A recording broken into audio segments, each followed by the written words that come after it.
Hello everyone, good morning সবাইকে। কেমন আছো বন্ধুরা? আশা করব অনেক ভালো আছো। আমরাও অনেক ভালো আছি।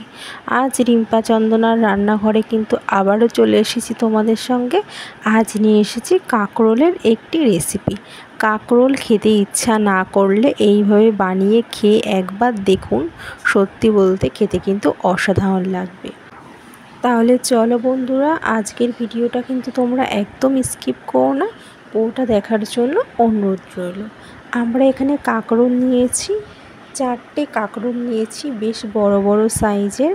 এবার কাঁকরোলটাকে কিন্তু আমরা ভালো করে উপর থেকে হালকা হালকা করে খোসাটাকে ছাড়িয়ে আমরা কিন্তু টুকরো করে নেব, লম্বা লম্বা করে কিন্তু টুকরো করে নেব।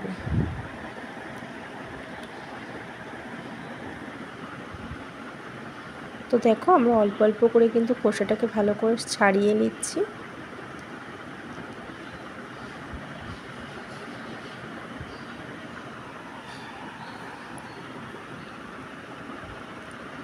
এবার আমরা কাঁকরোলটাকে কিন্তু টুকরো করে নেব। সেম এই পদ্ধতিতে কিন্তু আমরা সবকটি কাঁকরোলকেই কিন্তু আমরা কেটে নেব বটি দিয়ে। দেখো, হালকা হালকাভাবে খোসা ছাড়িয়ে নিয়েছি।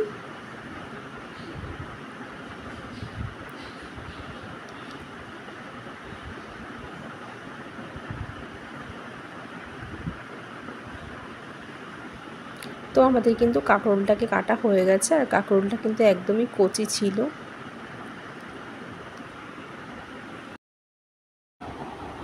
এবার কিন্তু আমরা নিয়েছি, আমাদের কাঁকরোলগুলিকে কাটা হয়ে গেছে, আমরা একটা প্লেটে তুলে নিয়েছি। আর নিয়েছি বেশ খানিকটা কিন্তু কাঁচা পাকা লঙ্কা, অল্প নারকেল কুচি, 2 চামচ সর্ষে, 2 চামচ পোস্ত।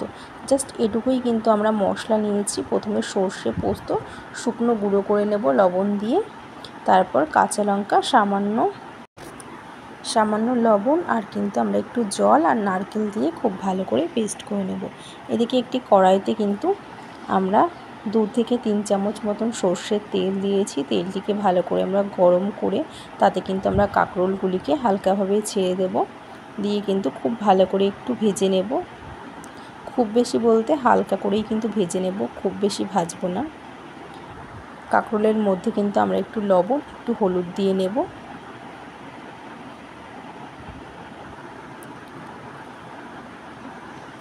এবার খুব ভালো করে কিন্তু নাড়িয়ে নিতে হবে, একটু ভাজা ভাজা মতন করে নিতে হবে।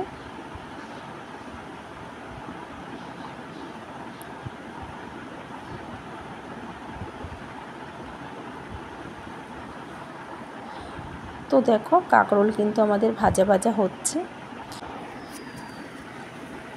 তো দেখো, কাঁকরোলগুলি কিন্তু ভাজা হচ্ছে।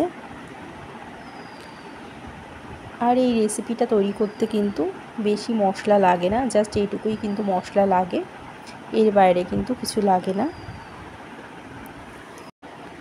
কাঁকরোলটা ভাজা ভাজা হতে থাক, ততক্ষণ কিন্তু আমরা অন্যদিকে যে মশলাটি তৈরি করেছিলাম সেটি কিন্তু আমরা টিফিন বক্সে নিয়ে নেব। তো দেখো, পেস্ট করা মশলাটা আমরা টিফিন বক্সের মধ্যে ঢেলে নিয়েছি। এবার তার উপরে কিন্তু আমরা এক এক করে কিন্তু দেব। ফার্স্টে আমরা দিয়েছি কিন্তু হলুদ গুঁড়ো, আর স্বাদের জন্য কিন্তু আমরা এখানে দেব লবণ, আর এখানে কিন্তু অল্প আমরা চিনি দেব, আর দেব কিন্তু আমরা অল্প পরিমাণ কিন্তু কালো জিরে, আর দেব 2 চামচ মতন সর্ষের তেল।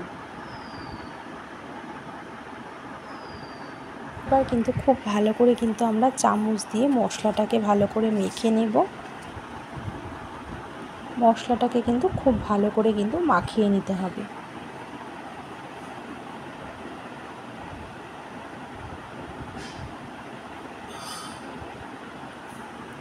এবার কিন্তু আমাদের এদিকে কাঁকরোলটা কিন্তু ভাজা হয়ে গেছে।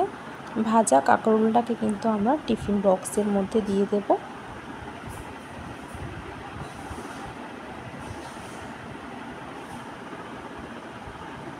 এবার কিন্তু কাঁকরোলের সঙ্গে কিন্তু খুব ভালো করে কিন্তু আমরা মিশিয়ে নেব।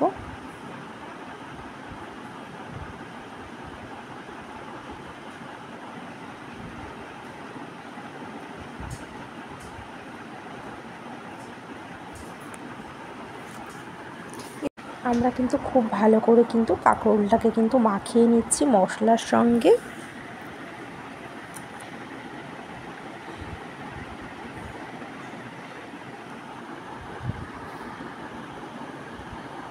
তো দেখো মাখা হয়ে গেছে। এবার উপর থেকে কিন্তু আমরা 2-3টে মতন কাঁচা পাকা লঙ্কা দিয়ে দিয়েছি, আর একটু সর্ষের তেল 2 চামচ মতন সর্ষের তেল উপর থেকে আমরা ছড়িয়ে দিয়েছি, তাতে কিন্তু খেতে বেশ ভালো লাগবে।